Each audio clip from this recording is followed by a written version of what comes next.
My name is Gwen Olson, and I am the author of Confessions of an RX Drug Pusher. I'm a 15-year veteran of the pharmaceutical industry, and I left in the year 2000. And what I would like to do today is I would like to dispel the myth that the pharmaceutical industry is in the business of health and healing. Because in fact, what the pharmaceutical industry is in the business of doing is disease maintenance and symptoms management.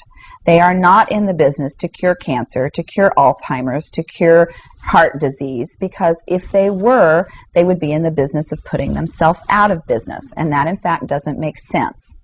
I don't want people thinking that I am a conspiracy theorist, because in fact there is no theory behind what I'm telling you. It's all provable. And what I'm saying is provable is that the pharmaceutical industry doesn't want to cure people. You need to understand, specifically when we're talking about psychiatric drugs in particular, that these are drugs that encourage people to remain customers of the pharmaceutical industry. In fact, you will be told if you're given a drug such as an anxiolytic or an antidepressant or an antipsychotic drug that you may be on the drug for the rest of your life. And very frequently people find that they are on the drugs for a very long period of time, if not permanently, because they're almost impossible to get off of. Some of them can have very serious withdrawal symptoms, and most of them can have extremely serious withdrawal symptoms if they're stopped cold turkey, but some people even experience withdrawal symptoms when they try to titrate or they try to eliminate the drug little by little, day after day. So it's really important to understand the motivation behind all of the current maintenance drugs that are on the market, even, for example, drugs such as cholesterol-lowering drugs. And what we are in fact finding now is that cholesterol drugs are lowering cholesterol excessively and causing other disease states as a consequence. So you need to be careful about trying to take drugs in order to remain healthy, because you're never going to have anyone come to you and tell you that the drugs are always tried against a placebo in clinical trials. What a placebo is a sugar pill. And in fact, many drugs are not found to be much more efficacious than the sugar pill.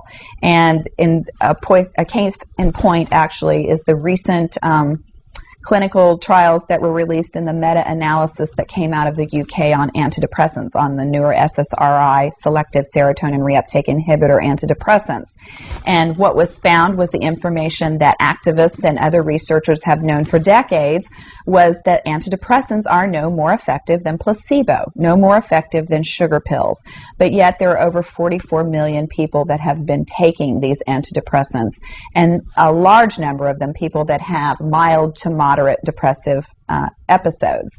In fact, they prove that the antidepressants were not effective in anyone with the exception of some of the most severely depressed patients. And I can tell you from personal experience that there are a number of things that depressed patients can do to improve their mental status aside from drugs that are quite effective and in fact more effective than placebo. Another recent study that was released showed that exercise was in fact more effective than either placebo or the antidepressant drug that they were compared to. But just like Bill Maher said in his show, you know, we're never going to hear any ads on television that are sponsored by anybody saying, you know, the New England Journal just announced that exercise is twice as effective as antidepressants in curing depression. Ask your doctor if getting your butt off the couch is right for you. You know, you're never going to get that kind of good information, fair, balanced information, as long as pharma is funding the major TV stations, the advertising that supports those television stations, the major journals, and all of the advertising that supports the major journals. You just have to be commonsensical people and understand that the pharmaceutical industry makes 5 to 6 times the amount of money as any of the other Fortune 500 companies in the United States of America. They are not going to easily or readily give up that income. And we are, in fact, considered a human commodity. Our loved ones, our children, our elderly are considered cash cows that are preyed upon by pharmaceutical reps such as myself, who are encouraged to go in and build market shares without thinking about the consequences to patients, without knowing the misinformation that they are distributing, without being aware that the clinical data has been contrived, or that the patient populations have been cherry-picked, or that the side effects have been minimized and reported in such a manner that it doesn't present the information correctly. I spent 15 years in this industry. I was one of the best, but I'm here to tell you that the industry has run amok, that we are at a severe crossroads in this nation, and that we have got to take our power back, and we have got to start making the pharmaceutical industry accountable for their actions and for the defective products that they're putting on the market.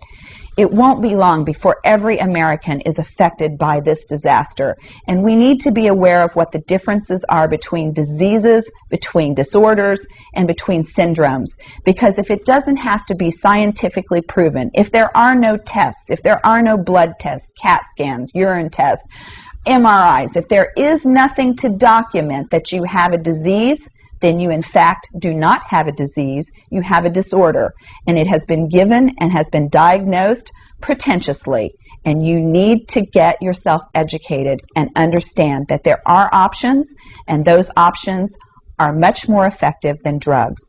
You need to look into the nutritional aspects of your diet and your lifestyle aspects. Are you exercising? Are you taking care of yourself in the ways that you need to be proactive about your health?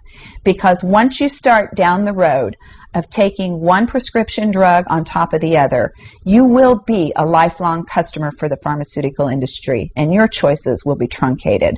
So I would like to ask you to please self-educate, be proactive, and share the information with others. The next victim could be someone that you love. Thank you.